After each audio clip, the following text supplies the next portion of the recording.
السلام علیکم ورحمۃ اللہ وبرکاتہ نحمده ونصلی علی رسولہ الکریم اما بعد۔ آج کا سبق سن لیجئے۔ آج کے سبق کی سرخی ہے حضور صلی اللہ علیہ وسلم کی سیرت، پارٹ نمبر 155۔ اب اچانک عبداللہ ابن رواحہ آئے حضور صلی اللہ علیہ وسلم کے پاس اور عرض کیا کہ یا رسول اللہ، آپ ہم سے جو چاہیں شرط کر لیں، مگر یہ ارشاد فرمائے گا ہم کو اس کے معاوضے میں کیا ملے گا؟ آپ نے فرمایا عبداللہ جنت ملے گی، جنت۔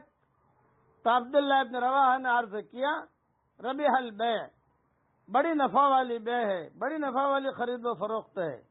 یہ باتیں ہو رہی تھی، اتنے میں حضرت جبریل آ گئے اور قرآن کی یہ آیت نازل ہوئی، ان اللہ اشترى من المؤمنین انفسهم واموالهم بان لهم الجنہ یقاتلون فی سبیل اللہ فیقتلون ویقتلون وعدا علیہ حقا فی التوراة والانجیل والقرآن ومن اوفى بعهده من اللہ فاستبشروا ببيعكم الذي بايعتم به وذلك هو الفوز العظيم۔ یہ آیت عبداللہ ابن رواحہ کے بارے میں جب حضور سے سوال کیا، فوراً یہ آیت نازل ہوئی۔ ترجمہ بھی سن لیجئے۔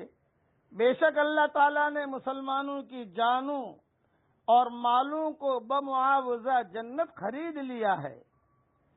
یہ لوگ اللہ کی راہ میں جہاد و قتال کرتے ہیں، جس میں کبھی مارتے اور کبھی مارے بھی جاتے ہیں۔ یہ اللہ کا سچا وعدہ ہے تورات اور انجیل اور قرآن میں۔ اور اللہ تعالیٰ سے زیادہ کون عہد کو پورا کرنے والا ہو سکتا ہے؟ پس اے مسلمانوں، تم کو بشارت ہو اور یہ بیع تم کو مبارک ہو جو تم نے اللہ تعالی سے کی ہے، یہ بہت ہی بڑی کامیابی ہے۔ بس یہ آیت نازل ہوئی۔ حضور صلی اللہ علیہ وسلم نے یہ آیت پڑھ کر عبداللہ ابن رواحہ کو سنائی۔ عبداللہ ابن رواحہ خوش ہو گئے۔ ربح البیع، ربح البیع، ربح البیع، کامیاب ہو گیا، کامیاب ہو گیا۔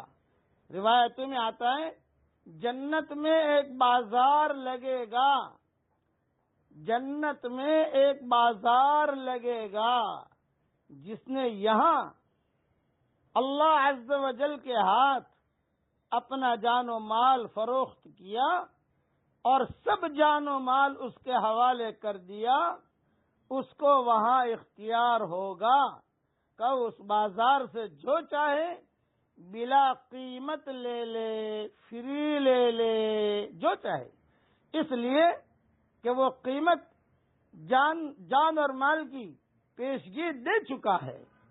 وہ تو اللہ تعالیٰ اعلان کریں گے کہ یہ بازار ہے، تم نے دنیا میں قربانی دی، اب تمہیں جو خریدنا ہے وہ خرید لو، بغیر پیسوں کے لے لو۔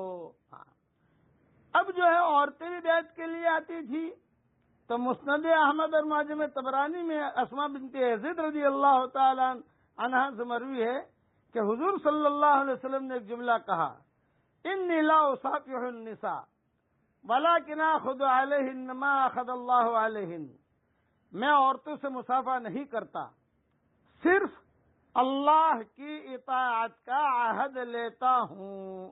یہ روایت عبداللہ ابن زبیر سے طبقات ابن سعد اور مسند احمد اور ترمذی میں بھی آئی ہے۔ لہذا آج کل پیروں کا عمل اس کے خلاف میں رائج ہے، اسلام اس سے بری ہے، لوگ اس سے دھوکہ نہ کھائیں، یہ ذہن میں رکھنا۔ عورتیں بیعت تو کریں گی، لیکن حضور نے کبھی عورتوں سے مصافحہ نہیں کیا، اسی لیے عورتوں کو خلافت نہیں دیتے۔ میں الحمدللہ کئی مردوں کو خلافت دیتا ہوں بیعت کر کے، عورتیں بھی مریدنیں ہوتی ہیں، لیکن میں نے کبھی کسی عورت کی خلافت نہیں دی، کیونکہ ہمارے سلف صالحین کا معمول نہیں رہا ہے۔ ہاں، اگر کوئی عورت بہت دیندار ہے، کام کرتی ہے تو صرف اتنا جملہ کہتا ہوں کہ اللہ تعالیٰ کی اطاعت کا عہد لیتا ہوں. آپ اللہ کی اطاعت کیجئے، اللہ کا نام جو ہے اپنے گھر میں بیٹھ کر کسی کو سکھائیے، اتنی گنجائش ہے. لیکن خلافت دینا عورتوں کو، یہ نہیں. عورتوں سے مسافہ کرنا، یہ نہیں. عورتوں سے بغیر پردے کے بات کرنا، یہ نہیں. حضور صلی اللہ علیہ وسلم نے، حضرت عائشہ کہتی ہیں کہ حضرت عائشہ تو اس وقت بہت چھوٹی تھی، لیکن بعد میں حضرت عائشہ روایت کرتی تھی کہ مدینہ میں بھی عورتیں بیعت کے لیے آتی تھی. حضور صلی اللہ علیہ وسلم نے کبھی بھی عورتوں سے مسافہ نہیں کیا. اب جو ہے معاملہ یہ ہوا کہ انصار کا قافلہ مکہ سے مدینہ پہنچا اور اپنے اسلام کا اعلان کیا. مدینہ کے اکثر قبائل اسلام میں داخل ہو چکے تھے، مگر بعض بوڑھے ابھی بھی اس قدیم بت پرستی پر نہایت سختی کے ساتھ قائم تھے.